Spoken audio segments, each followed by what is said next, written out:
Small companies like to make fun of big companies for wanting to be predictable and having processes and being quote unquote wasteful in order to buy predictability. I have too many servers, I have too many people, I have all these processes about processes. Today, I'm excited to welcome Jason Cohen, a serial entrepreneur and the founder of the renowned WP Engine. I don't have to do any of that. I'm better. Well, you are better because you're not doing all that kind of administrative extra stuff. And in other sense, you're unpredictable. We're going to dive deep into the art of scaling. If you've hit product market fit, sales and marketing isn't the challenge anymore. In which case, the challenge of scale are things like, is the infrastructure okay? Often it's in support. You're crushed, even though everyone in the company is helping. And then hiring and people. We'll explore the mindset required for the founder. In code and infrastructure, it's been for decades a mantra in computer science that premature optimization is bad. Oh, be prepared for scale and you do all kinds of work. It takes a lot longer to do. And by the way, when you scale, something else will break that you didn't think of because that's how premature optimization works in code generally. The challenges faced and of course the moments of struggle along the way. What are the scaling mistakes you've made and how would you prevent those or fix those? We tried to both scale the infrastructure and continue to add features, and that was wrong.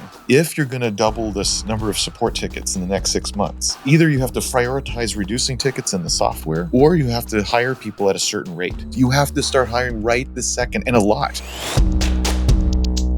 Jason, welcome and thanks for joining us. Thank you. That's a great bio, but it also means I'm old if I've done all those things, which is maybe true.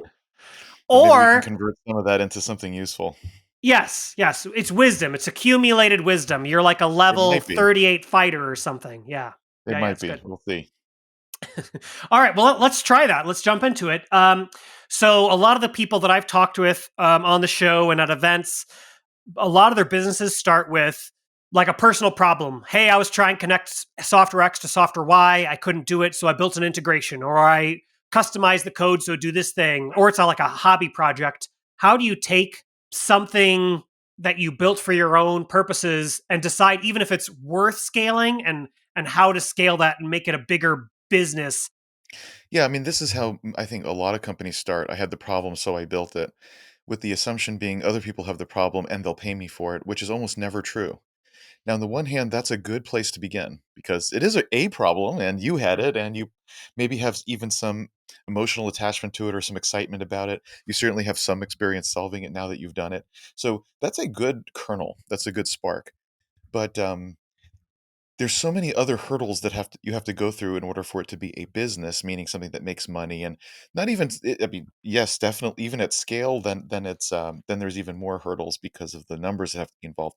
But even just something where you're going to replace your current salary and have a one-person shop, even that, it's actually quite hard to do, and most people who try it fail, which shows how hard it is because it's not like they're all dumb or something, or that they didn't have a itch to scratch. They did.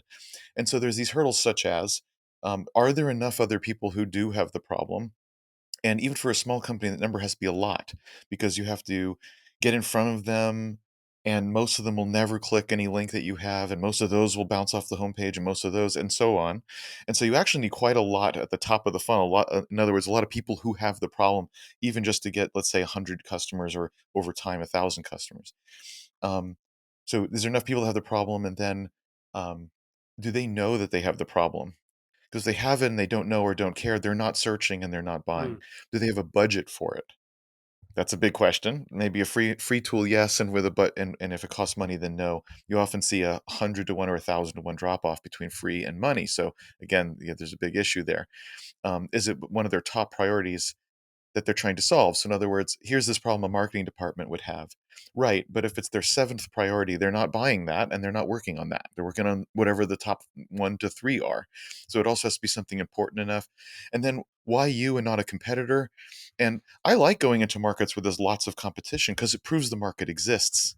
That's nice. A lot of times the market doesn't exist. Well, there's a lot of people already making money, people spending money. It answers a lot of the questions I just said. There must be a lot of people. They must have a budget. They must know because here they are.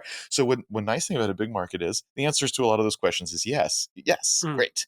But then there's a lot of competition. Oh no. So there's another challenge of like, why me? How will I get attention in the noise of everybody else? What will I have that's at least special or somewhat different? Doesn't have to be completely unique, but what is my thing, and for whom, for which subset of the market am I the best thing? It clearly can't be everyone in the market I'm the best thing because no product is that. So what is that?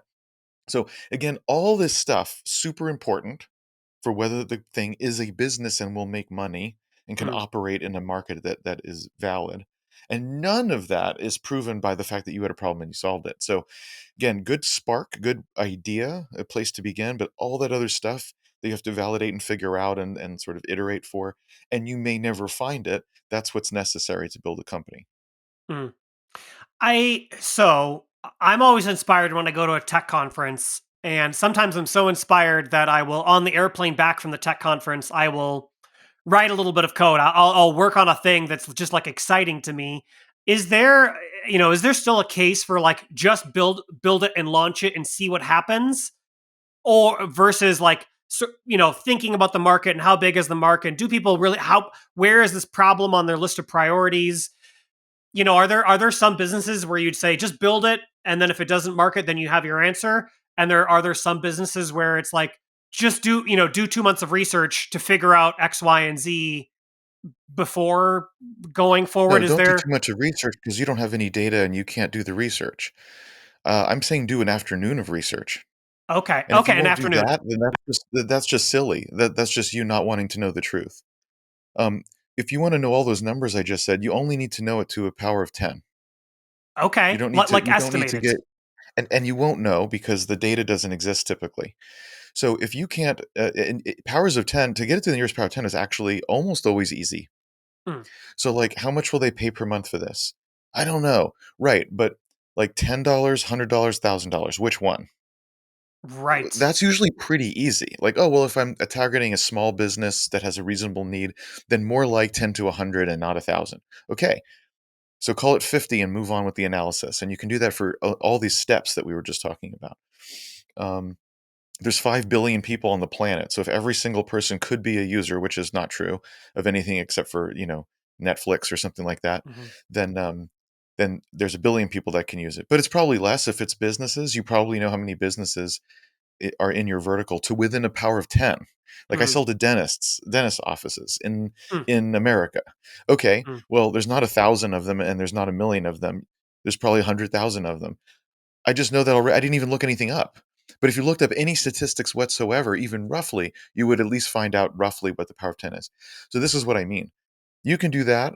You can be accurate within a power of 10. You can do it in an afternoon and find out and at to a power of 10, which is not very precise. hmm. But what happens is you can end up seeing like, oh my gosh, when I multiply all that together and look at it, it would be hard even to make 100 grand a year. Yeah. Or it'll be easy, it seems, to make $1 million a year if I'm right about this stuff. Ooh, that sounds good. So you won't do even that level of analysis. So to just doesn't make any sense at all.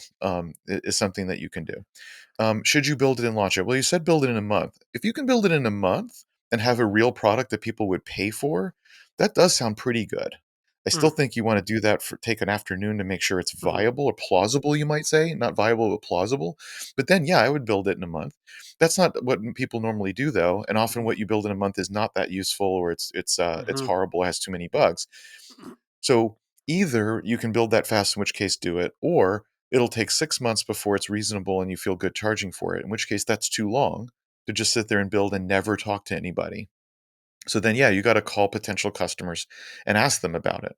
Well, how do you call potential customers? It's hard.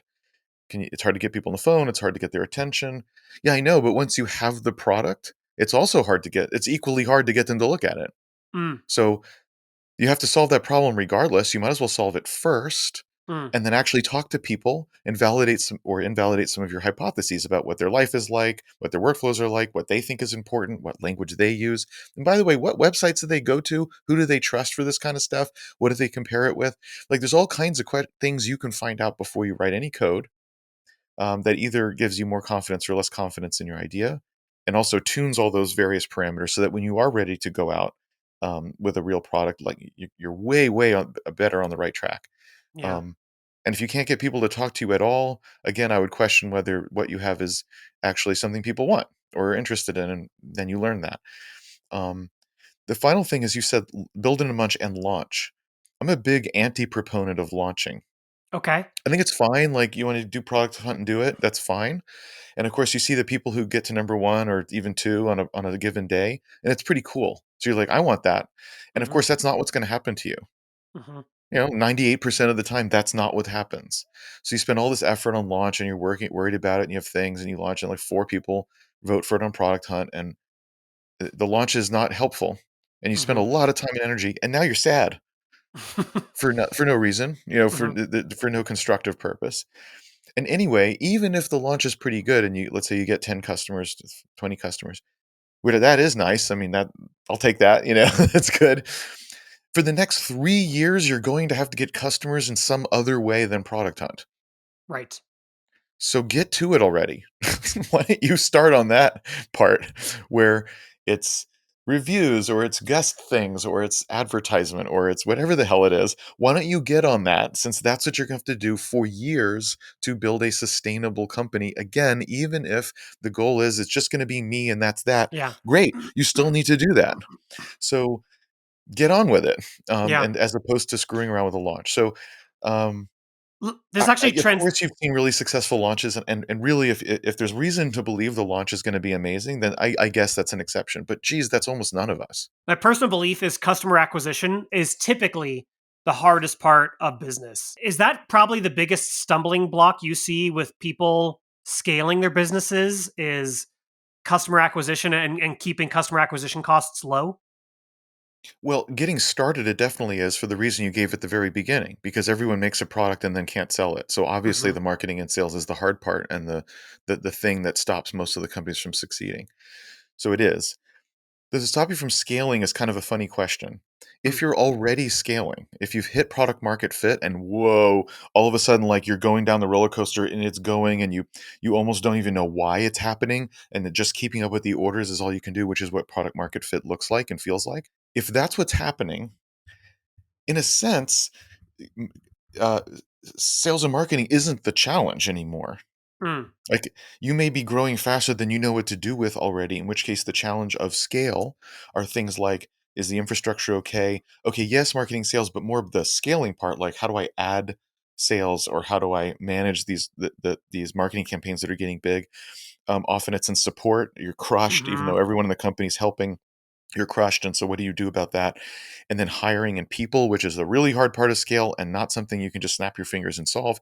And even if you have all of the best practices and stuff, it's still really hard and it'll be bad for a while because that's how it Mhm. is. There's no like magic shortcut. So in hiring processes and in people onboarding and then in learning stuff, and you have no materials because of course you didn't need any, and you have no processes because you didn't need them, and now all of a sudden you're behind.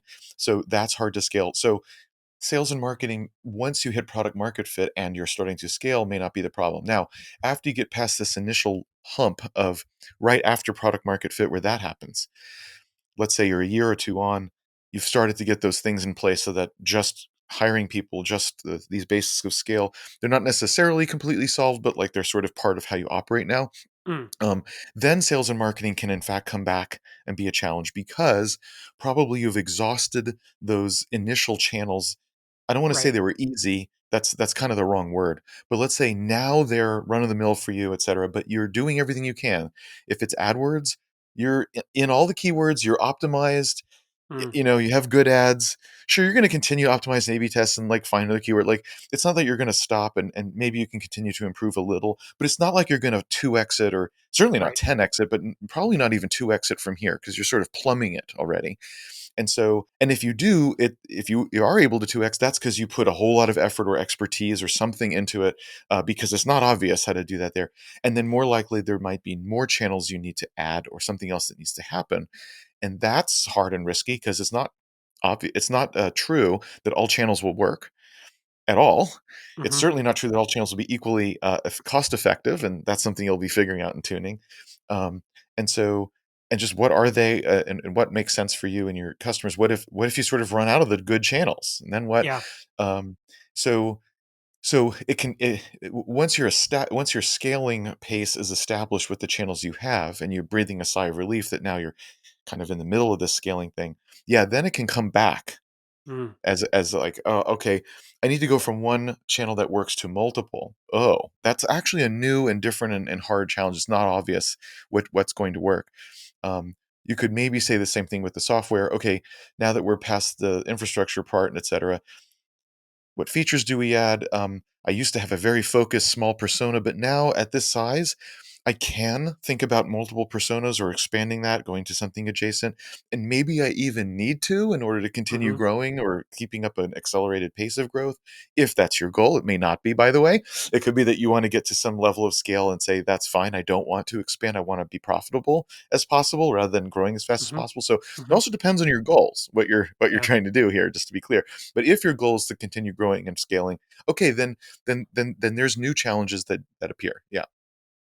Let me ask you about challenges and scaling. And I think sometimes we use the word scaling as I'm going to scale my business. And I feel like scaling happens to you. It's like, assuming you have product market fit. Like, let's assume you have product market fit. You're solving a problem that people are willing to pay money for. But I feel like scaling happens to you. Like your business will grow until it hits some sort of, Carrying capacity is what they and call it. like you don't scale your business, you unblock your business from being, and it maybe sales and marketing is a problem, maybe people, maybe support, maybe infrastructure.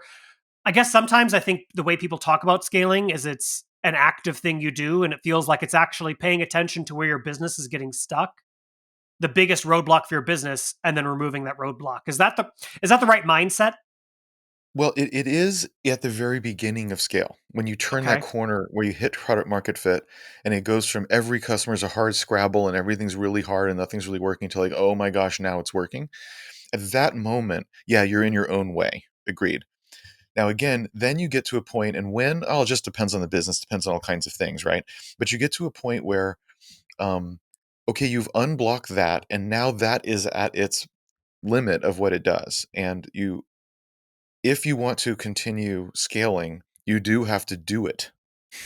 And Mm, it's really hard and a very different kind of difficulty than going from nothing to something or going from something to product market fit or even the early scale. It's different again to that.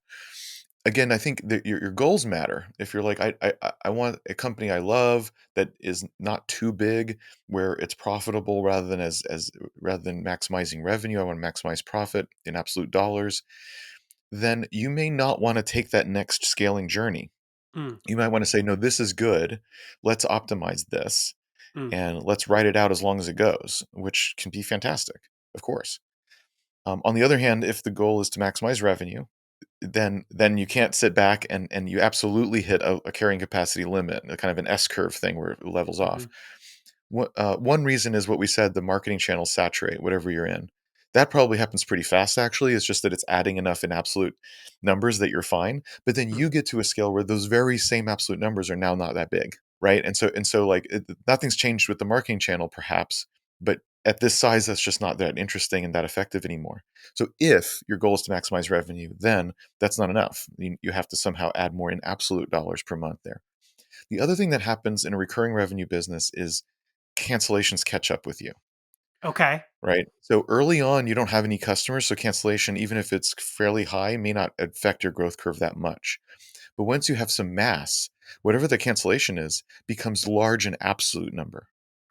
So even if it's a nice low number like 3%, 2% per month, that once you have size, that's a real number. And since the marketing channel's not getting bigger automatically, but your cancellations are getting bigger automatically every month, even if it's very good, just as a percentage, even if the percentage is steady, then Mm, the number that is growing every month, and so it catches up and again slows you down to zero growth.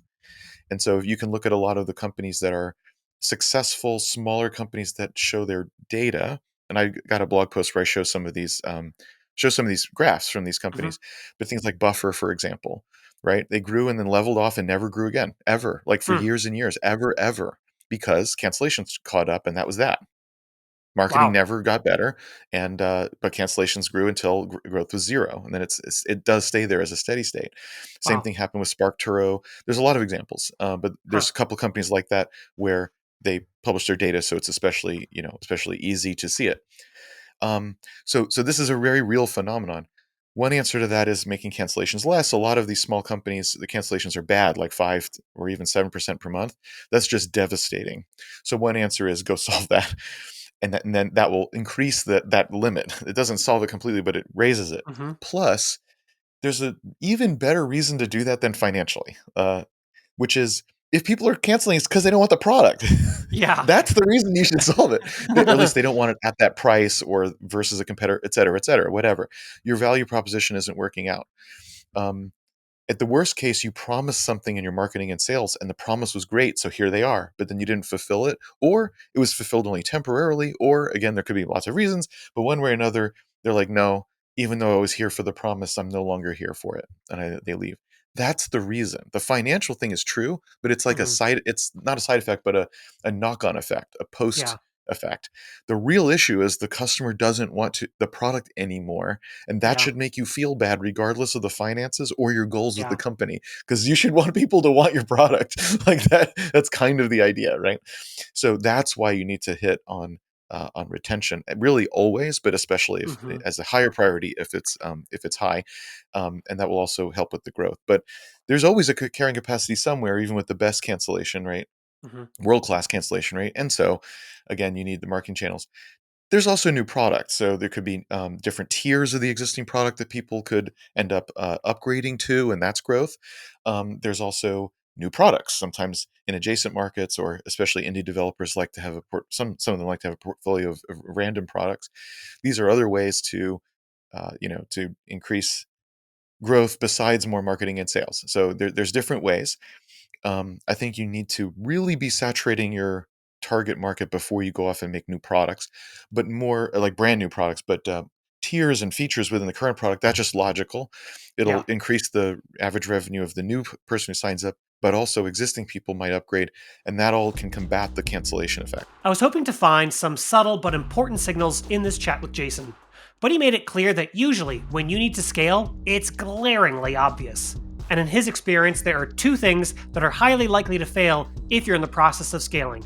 We'll cover those in a minute. Let me ask then about, are there signs, or are there things that people should be paying attention to that make it obvious that some scaling is either needed or possible?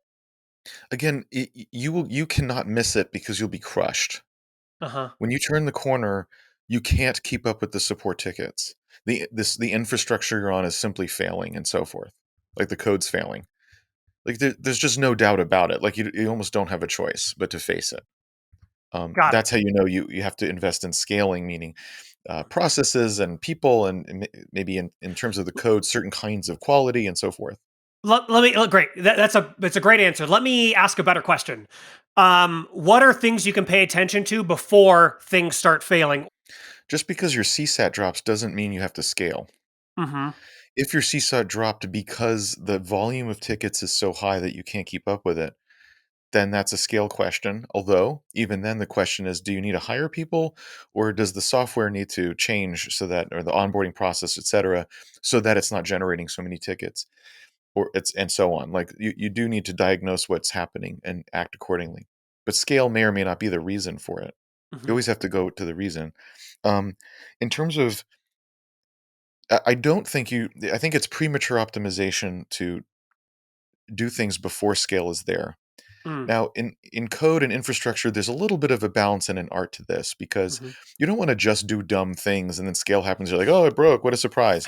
On the other hand, there is definitely such a thing as over engineering it. Oh, I'll be prepared for scale, and you do all kinds of work. It takes a lot longer to do.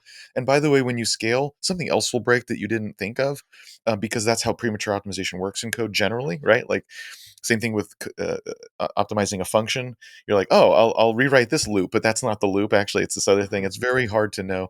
So it's been for decades and decades a mantra with in computer science that premature optimization is bad because you don't actually know where it is, Uh-huh. and scale is an example of that. Mm. So, but again, it is an art, because there is like, yeah, but wouldn't I use, I mean, shouldn't I use best practices, like I'm going to use something like a cloud formation or some kind of automation for infrastructure, so that when I need to change the infrastructure, I can do it in some sort of meaningful way? Yeah, of course you should do that rather than scripts or just manually. Mm. um, if I decide to use some sort of serverless cloud thing that auto scales, at least some component is auto scaled. Is Mm. that not better? Yeah, that is. Like, yeah, that's better. Mhm. um, so yeah, so it's a little bit of an art, a little harder to give hard rules about, like, what is it that's premature optimization versus what is just best practices that you should do. Okay, it's a little tough to draw the line clearly. But The fact is you'll scale and then something will break and it's okay. Like Uh-huh. that's it's Uh-huh. that's if you the company wouldn't have gotten to this point where it needed to scale if you had spent extra months, Yes. premature optimizing things that are probably the wrong things anyway. So same thing with support. What are you supposed to do? Like hire 10 extra people that are not doing anything? No. So, but then what if you grow really fast? Like, right.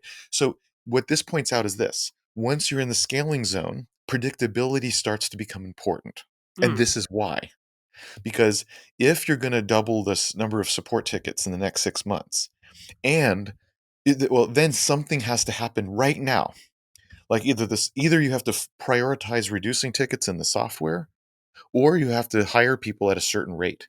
And you're going to have to start hiring them now for 6 months from now, because Yeah. you have to find them and then interview them and then pick Yeah. some. And then it takes them 2 to 4 weeks to leave. Then they're here and then they don't know anything. And then they're doing Yep. it by osmosis. And by the way, they're slowing other people down while they learn Mhm. by osmosis, because who else is going to teach them, because you don't have materials yet. And so it easily takes 6 months before between now and Yep. someone's here and very productive in support. So if you know you're going to double support in 6 months, you have to start hiring right this second, and a lot, hiring a lot Mm. of people right now, Mm. which itself is a process, right? So predictability, asking like, is that true? Or do we need 50% more in 6 months? Or what do we need? Because we need to do that now. Suddenly predictability becomes important. Early on, it wasn't. You were trying to Right. figure out what the hell's going on, not predicting any. In fact, you can't predict anything. So that's not the thing. Once you get to scale, all of a sudden predictability matters. That's an example of why it matters. And of course, small companies like to make fun of big companies for wanting to be predictable and having processes, and even in a certain sense being quote unquote wasteful in certain ways in order to buy predictability. I Mm. have too many servers, I have too many people, I have all these processes about processes like hiring in order to have predictable hiring at a predictable rate. And then, at a smaller company, you're like, what a huge waste of time and people. And I don't have to do any of that. I'm better. Well, in a sense, you are better because you're not doing all that kind of administrative extra stuff. And in other sense, you're unpredictable. And Mhm. that's fine if you're small and don't need to be. Totally fine. No problem. Not a judgment, you know. But if you're scaling, you must. Suddenly it becomes this really important factor of predictability. Um, and so, whoa, I'm going to need projections and figure things out and modeling. So all of a sudden, this stuff matters because you get into this trap where either you've got way too many people in, say, support, or way too few, and either one's a problem. One's a worse problem. you know, Yeah. one hurts customers more than the other. But okay, they're both problems that you don't want to get too far on the either side of. But that requires some kind of predictability, not like a 5 year plan. But if Right. you can't see 6 months ahead or 9 months ahead, like you're in trouble. And Yeah. so, but when you go from this pre-product market fit unpredictable zone to the zone where suddenly it needs to be, it's gonna suck, and that's why. But that's okay. Like that's sort of the problem you're supposed to have. And saying like I'm gonna invest a lot of time and money and process ahead of it, that's wrong. You don't have the time and attention and money to do that. And you probably don't really know what to do anyway because it's not predictable anyway. And so Mhm. it's not even clear that whatever you're doing will help. So I feel like it's a transition and a quote problem that you have to go through. The only way past it is through it, right? It's like you have to go through the hard parts and just accept that there's going to be some failures, some things that go wrong because that's what you had to do to get to this point, and now you can go ahead and fix those things and make them better. Yeah. I take that. Now the good news is that that fact is predictable. Like this Mm. pattern is predictable. So if is that's good because inside the company it can feel like, wow, management doesn't know what they're doing because we're Yeah. all screwed. Uh-huh. As opposed to this is what's supposed to happen and here's what we're going to do about it. Mm. Right. Mm. Yeah, the code's supposed to do that. What we're going to do about it is only work on infrastructure stuff until it's stable, even if it takes us a year and we don't add any features. And if you get all worried that we're not adding features, just remember, why do we need to add features when we're growing so fast from new customers that we can't keep up? So we're gonna, right? Or we're gonna only fix bugs or usability issues that reduce support tickets because that's scale Mhm. and infrastructure, until new feature, okay, and so on. Uh, or on the support side, again, like here's the plan for that. Here's what's going on. Blah blah blah. Yeah. So you can know this and you can make decisions and prioritize things accordingly. Not doing that is bad because then you are thrashing around, right? But when you're keeping your priority straight, which is always important at any Mhm. stage, because you never have enough time and Right. attention, and so you Right. always have to prioritize well. Anyway, when you're in this sort of early scaling phase, the priorities should be clear like that and predictable, and then it doesn't look like management is flailing. It just says like, yep, Right. this is exactly what's supposed to happen. Here's the kinds of things we need to be doing. Here's our current priorities. We're doing it. When teams are small, it's easy to bend and break the rules. But once you get to a certain size, someone is always getting married, having a baby, or having a death in the family. You have to build your business in a new way, in a way that makes it so no one employee is essential. We're going to dig into these bulk of humanity problems in a few minutes. Quick question. So I think I was introduced to WP Engine in 2013 at WordCamp Chicago. How big was WP Engine at that time? Just ball, power of tenant for me. 10 people, 100 Yeah, people, 100 people. 100 people. Okay. So a little before that, what are the challenges? And I think a lot of the people who would listen to this podcast are, let's say, at a team size of 5 or less. What are like the biggest scaling challenges between, let's say, 5 and 20 or 5 and 100? Like, what are those early scaling challenges? And actually, sorry, what are the challenges that you experienced with WP Engine? Let's talk about some specifics, if that's okay. Yeah. So first of all, everything we just said. So cross apply that in. But now let's talk about different things, right? Um, so one thing that changes is the organization adds a layer, sometimes two, and that's a lot more different than it may sound like it is. So in other words, even if you've gotten to 20, then you've experienced the first major organizational shift, which is sure there's a CEO and a this and a that, but it's a big difference when you get to 10 to 15 people and that first manager appears, a person whose job is to manage people. Not necessarily the founder, where, yeah, they're still managing people, but it doesn't really feel like that. you Mm, know? Now there's a person and they manage you. And stuff just changes at that moment. mm, It's harder to communicate everywhere, even though we're all mm, all doing the same stuff. It's just not the same. There's a lot of like, oh, for that, go to your manager. mm, You don't go to the CEO for everything. mm-hmm. And a manager is a different role, a different kind of person, and no one else was that kind of person. It's a new kind of person. Now, hopefully, a culture fit, but culture is a whole separate Yeah. set of criteria, which usually isn't set too much in stone yet at that Mm-hmm. point. But nevertheless, it's a different kind of person. Just like when salesperson shows up, they need to be a company culture fit, but their personality and everything is different from anyone else who's been at the company before. It's just different. So, in that same vein, when you add another layer or two, there's a similar kind of a shift in like, who is that? What does that mean? What does it mean in terms of communication and work and visibility? The CEO is used to seeing everything. Now the CEO does not see everything. The CEO is not talking to everybody all the time, doesn't see everything. What do they see? Well, they see the hardest, worst problems because everything else gets solved ahead of time. So that's Mm, already kind of hard, but appropriate. Also, they see whatever people who report to them want to tell them. mm, That's a mixed bag. Uh, mm, you need some kind of filtering to survive and be able to think and not have every detail, and yet that's not the full picture. So just even what do you do about that and so forth becomes a challenge. Who are you hiring for that? So for example, at WP Engine, our biggest single department was support, might still be. So that's got extra layers of management stuff versus mm. other departments. And if you have 2 people in finance and 50 people in support, obviously finance needs one leader and support needs more than one. Like Yeah. duh. Also in support, you start getting to stuff like if it's 24/7, then you have 3 shifts, Mm, have different shift leads and da, da, da, da. And you just start to have a lot of people and administration and stuff to just manage the fact that that's happening, right? Um, and so, especially with that, okay, there's people who aren't awake when the CEO is awake. You really aren't seeing what's going on, it's and so on. Okay, so that doesn't have to be a time shift like that, but just emphasizes this idea that there's things that are more hidden or less obvious. There's plenty of stuff you can do. Um, I know someone who, up into about 200 people at the company, would have a one-on-one with every single person at the company twice a year, and he called it huh, fireside chat. He would go huh, into his office. He would put a picture of a fireplace on his monitor, and then he would move his chair away from the behind the desk so that they were like just kind of next to each other more, so it felt more like we're just chatting and there's the fireplace. And he would take it took like 1 to 2 months of the year worth of time because scheduling and yeah. note before and after and Yeah. stuff, right? Yeah. But it was a way for him to keep track of what the hell's going on, like Mm, really know what's going on. Hopefully, really. I mean, even then, are you getting the truth when someone, mm-hmm, especially people, employee number 100, are they telling the CEO? Do they feel comfortable mm-hmm, telling the CEO anything, ratting on someone else? Really, I don't know. Maybe not. Maybe with enough prompting. Who knows? But it's better than not having it at all.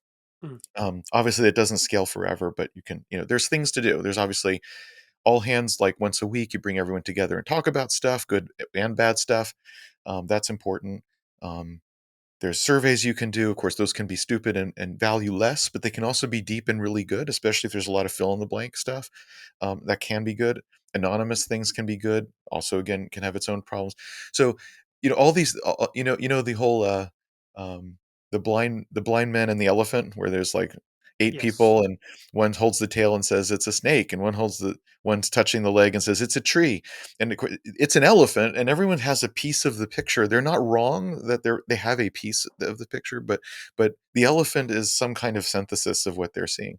So as a CEO, that's what it feels like at the company. So there's all these things you can do, adding these touch points, none of which are the truth, the full truth, but Mm. all of which are part of the truth. And so that's really hard. But see, that's all different. Everything I just said, that's not true when there's 10 people. Hmm.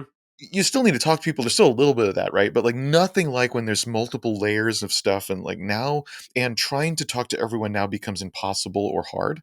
There's just too Mm. many people to just do that, and too many things. So it's just not practical anymore. So also, again, the type of people, who is now this VP of support who's over 50 people. It is a different kind of person than like, I hired that first support person and they're a great leader and great at support and people just want to naturally follow them. Right. But that doesn't mean they can hire and fire and manage a team Mm. of teams of support people and all that kind of stuff. Yeah. Another thing that starts happening, and I would say what I'm about to say is really kicks in around maybe 100, maybe like it's really obvious at like 200 to 400, but you Okay. start seeing it even at like 50 to 100, is just the bulk of humanity starts to become a thing in itself, and I'll explain. At like 2 to 400 people, all the things that happen to humans rarely are happening all of the time because there's so many people. Like, so even the rare things times a lot of people, that means they're common. L- So l- there's always someone getting married. There's always someone ah. getting a divorce. There's always someone having a new baby. There's always someone with a close death in the family. There are employees who commit suicide. There are employees who do other things. There's events that happen at work that where someone gets fired. So whether they're good things or someone's moving. So there could be, how they say like there's good stress like getting married and there's bad stress like a death, but it's all stress in a certain other sense and like on your system. So in that sort of a sense, there's that kind of high emotional content as the more people you have, that's Hmm. happening all the time to somebody. Mm. And so it's like having to be managed all of the time. Just the human, like forget process and Mm. forget, professional stuff and skills, forget all that. Just the humans. But you're still small enough that everybody knows. Mm. Right? Like at Google that's happening, but you don't hear about it. It's just like, there's too many people. But you're a small company with 100 people in it. If anyone has a baby, everybody knows that. Everyone sees the Yeah. pictures in Slack. Everyone knows that they're out for the next, 6 months on leave or whatever. If someone has a close death, it's like, oh man, okay, well, got it. They're going to be off for a few days, whatever, and so forth. If there's an event at the office, that's going to be a rumor for 2 weeks. Mm. So I don't think as humans we're prepared to deal with those things happening all the time. It's a Right. lot. Right. It's just kind of, oh my God, like every time it's like, okay, yeah, there's another, or even if it's good, it's just like, okay, just it's a lot to deal with emotionally, and everyone has it. Mm. It's kind of this odd extra thing. So that's something that's not necessarily obvious, although in hindsight, maybe it's clear. Um, that's hard to deal with in scale. And Mhm. so it's another human thing that happens that we haven't talked about yet, in these other Uh-huh. aspects. I believe it's important to decide what your business does and what you value as the founder. Jason has a great guideline about when you need to have these values written down so they can be passed along to all of the new employees. Stay tuned, and we'll get into that in just a few minutes. You're basically saying that your staff, your team, your company will always be going through, someone will be having a high and someone will be having a low, and there's all these Right. life stresses. How does that relate to the founder or the CEO? Is it just, do you need to have space for those things? What does that mean on a more practical level? Or is it about regulating your own emotions and your own humanness? Right, right. So first of all, on the team level, because if the team is in trouble, then as any manager, executive, founder, you're worried or diving in. Hmm. On the team level, another one of the things like predictability, and in fact related to predictability, is stability. Meaning, Hmm. even when something happens, comma, like the show goes on. Mm. Again, early on, we ain't got no time for that, you know? Hmm. And so sometimes, like, co-founders break up early, and that's the end of the company because we ain't got no stability, we don't have any safety net, right? That's okay.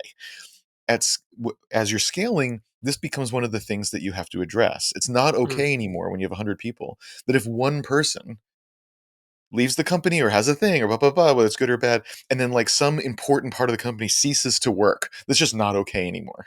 Mm. It makes it less predictable, but it's just too hard to manage, right? Mm. So all of a sudden, there can't be anything where only one person knows it or does it. It has to be a team, Ah. and so on and so forth. And wait, but doesn't that mean some things will be done worse or slowly or require more coordination or be dependent on stuff? Yes, it means all those things. In other words, it looks less efficient because it is in one sense, but what you're buying with that so-called inefficiency is stability. And Mm. also, that's part of where predictability comes from, is that if it's stable, then we kind of know what's going on because we've invested in that. So it does cost money and time to do that, but at scale, that's worth it, whereas before it's not worth it. So that's one thing, is you have to build these stable teams that can handle changes. There's always some change that's so big that it rips the team up, okay, Hmm. but, like, Yeah. reasonable changes, like Yeah. one person, something happens, like, that can't destroy the team. Yeah.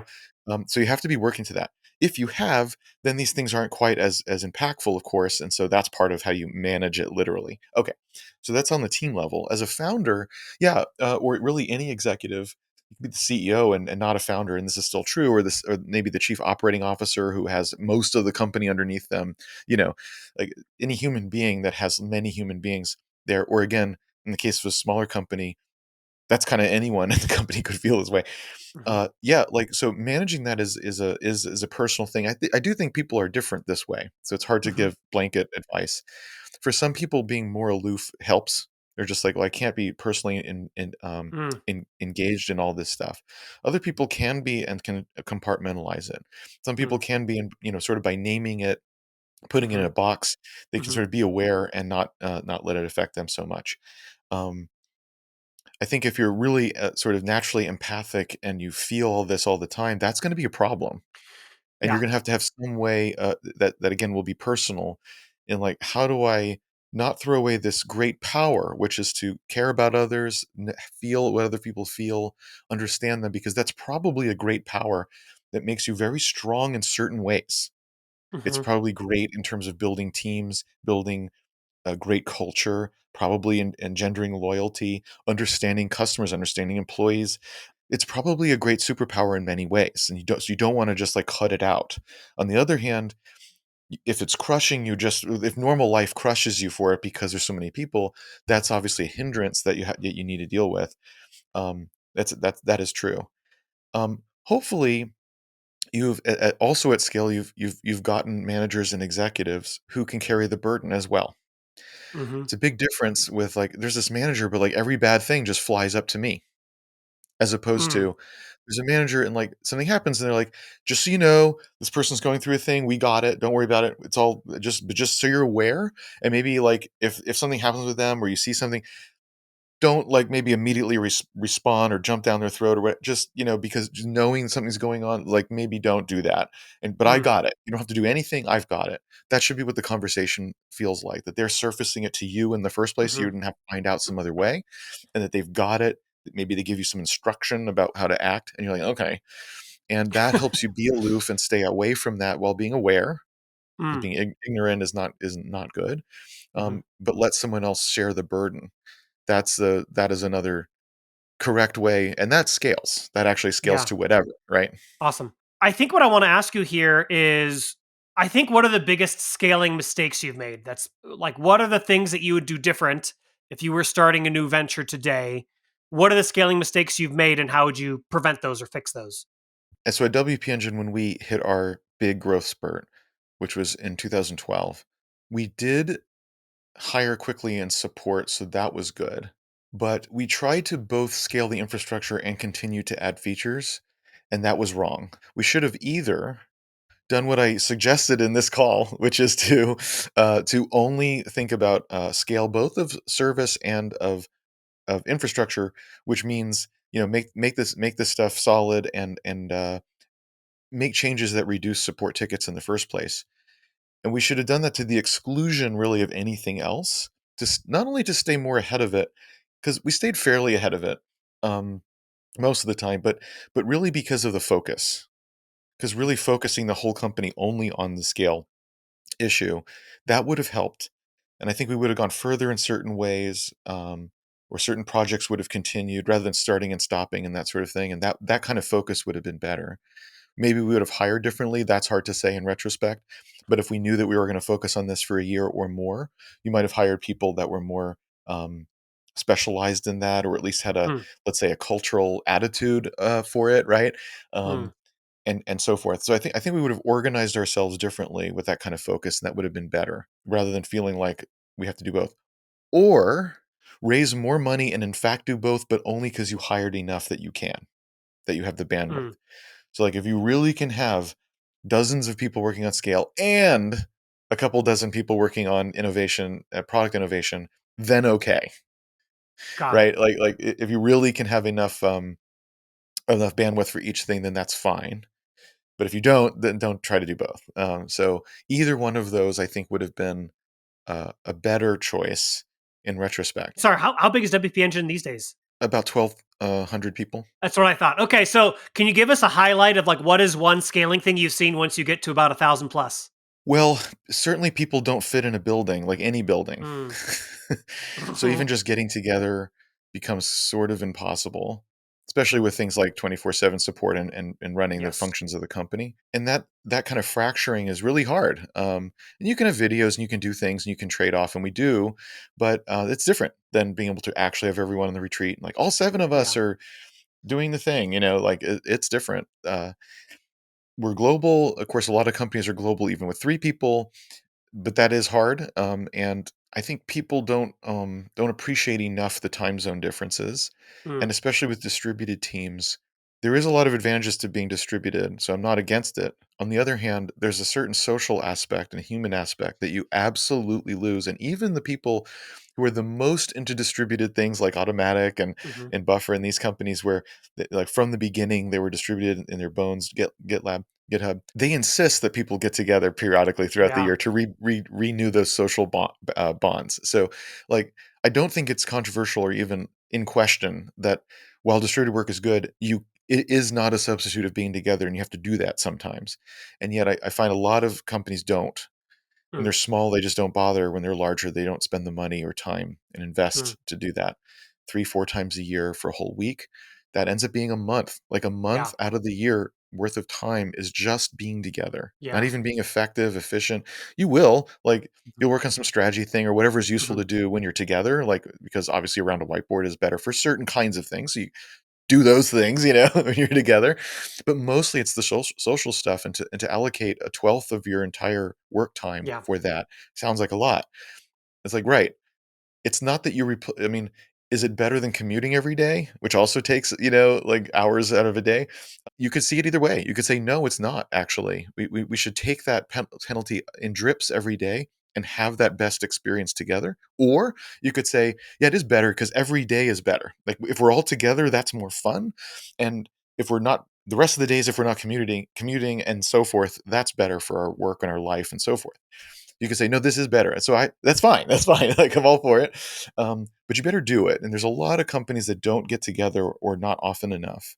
Mm. And I think that is bad. So I would say if you're in that 20-person phase, like, that's a critical thing. But if you're at the 1,000-person phase, it's really hard to still Yeah. do that. And how do how do you get everyone to do it? Teams have to decide to do it. Different kinds of teams may want different sorts of things. It just becomes really hard to manage that. And yet, with 1,000 people, you're going to be distributed somehow. Even if you're on the same Yeah. city, you can't be in the same building. So it's still kind of a thing. I think if I'm at the 20-person stage and thinking about what's important, I would say you're at the moment where you have to decide what your culture is and encode Mm. that in words and then actually employ it. Up until that point, you may or may not have stuff written down, but you probably don't even know what it is yet. It's not really till you're in the trenches and you're doing stuff that you start figuring out what it is. You may have a couple of things in your mind, like we're designers, so design's important. Like, so you may know some things, but there's other things you may not know till you're in the thick of it. And so early on, when you're like encoding it in words, and there's only two of you, it's kind of awkward, probably stupid. And what are you going to do with it? Uh huh. 20 people, though, and as you continue to hire, you have a culture, and the only question is, do you decide what it is? Mm, And if you haven't written it down, then that means you're not using it in interviews. You're not using it to weed out people. And once they're there, you're not using it for performance management and getting rid of people. And you're certainly not doing it consistently. And people don't know how to do it consistently because it's not written down. They don't know how to bring it into every important decision and make sure that it's compatible with that. In other words, it's not being used. It's not being used as a criteria or for making decisions, and that means it's not real.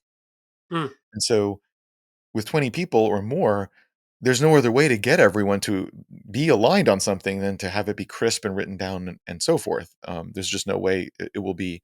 Everyone's got exactly the right things and the same things in their brains and then are using it all the time. It just can't be. And so it's vital that the culture be encoded. So that's something we can do. And a future one is like, okay, how yes. do I figure out what that is? How do I encode it? How do I then Yeah. use it? What happens as you scale? How do you keep that up? Like that's another hour of stuff. Yeah. But I would say at five, even five, maybe it's too early. Certainly at 20 though, it's time to, like, boy, if we don't do it now, we won't have one, or at least we won't Yeah. have decided what it is. Love that. Thank you for giving us very detailed answers, which is awesome. Yes, I just want to say thank you for coming on. A, for coming on the podcast, and B, for going a few minutes over. I really appreciate when people are flexible with that. So thank you.